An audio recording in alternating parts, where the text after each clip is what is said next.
Oh, landmines and jellyfish. Welcome back to Knives, I guess. And just where have you been? I have been worried sick. But we did our live stream going in on GERDERK. We did the GERDERK. So we were wrapping up the live stream on the Pocket Monster, and I wanted to go ahead and get this out of the way and pad the runtime a little bit because that went out at 3 hours, so we had time to kill. Figured, get this out of the way.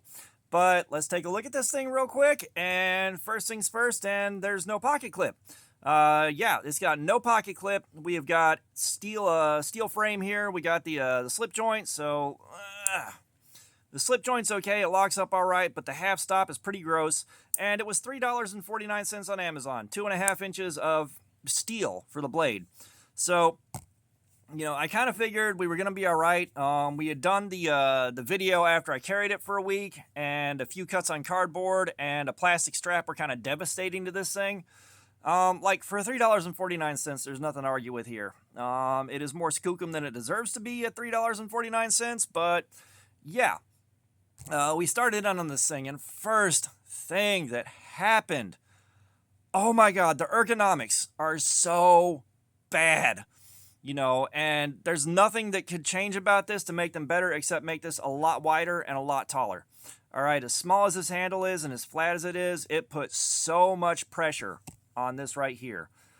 It was so painful, and I was hoping the edge would just die and get it over with. It wasn't happening. We'll get into that. But, like, the entire time I was cutting, it hurt so much. I could not wait for that session to be over. So, we had started and we knocked the edge down to something terrible. I can't remember exactly what it was, but it was like, I think in the 400s for the part that cut that strap. So, we stropped it before we started. Just give it a fighting chance. We stropped it real good because I figured this is crap steel. It's going to last about 20 minutes. And that edge that we had after stropping was a 184 on the scale. And we started cutting, and, you know, in spite of the pain, I pushed through. And it sliced okay through the 32-pound test stuff, or the 32. But getting into the 44, I could not cut it. Not because the blade wouldn't cut it, but because I could not take the amount of pressure this was putting right here. Like, this is still sore. This is still very tender right now, and normally I am fine within an hour of stopping a cardboard slayer. This was too painful for me to push through the 44-pound test, which helped it. It extended the life of the edge, but oh my god, it sucked so bad.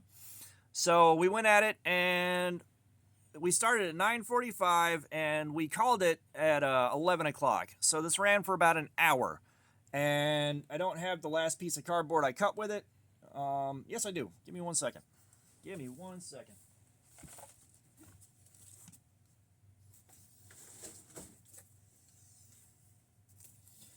Yeah, sorry about that. I'm on my third video now, and I'm not going to do a retake. But this is where our cuts ended up after an hour.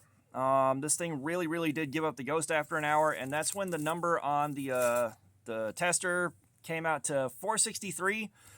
Right here by the speed hole where it's, you know, the first point of contact, and then farther back on the edge, it was down to 371. So, I mean, the whole edge wore down, and the whole edge wore down faster than, you know, almost everything else we've done. This did way better than the last cheapest knife on Amazon. I'll give it that. It knocked that Brilly Rare down quite a bit. Overall, this was way better than the Brilly Rare. Even though it doesn't lock and has no pocket clip, it did way better. This is the best, cheapest knife on Amazon so far. I am looking forward to finding my next cheapest knife on Amazon and seeing how that does. And we'll give it a couple weeks before I do that.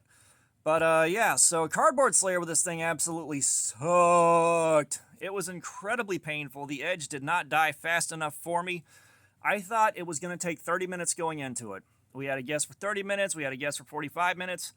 And it went for that hour. And just at the end of that hour, kaput. So, let's do one test by the speed hole on this edge real quick.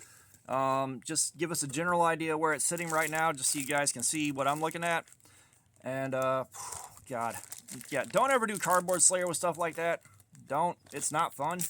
I'm glad it's over and done with, because I wouldn't want to be surprised by that at the start of a night. That would ruin the entire rest of the night.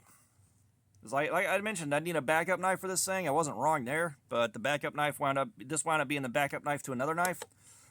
But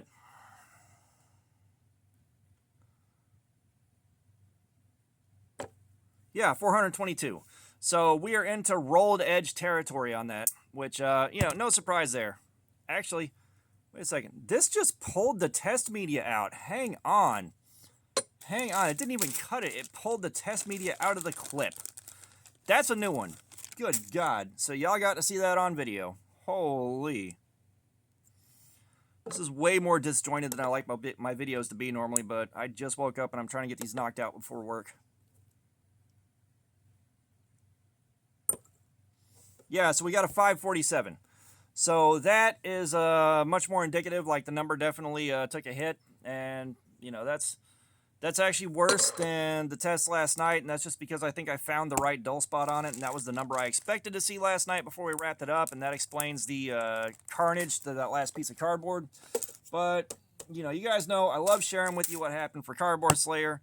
That is what happened with the GERDERK! So,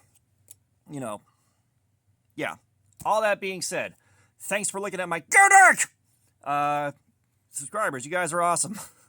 Thank you so much. You guys keep coming in. This video is so disjointed, man.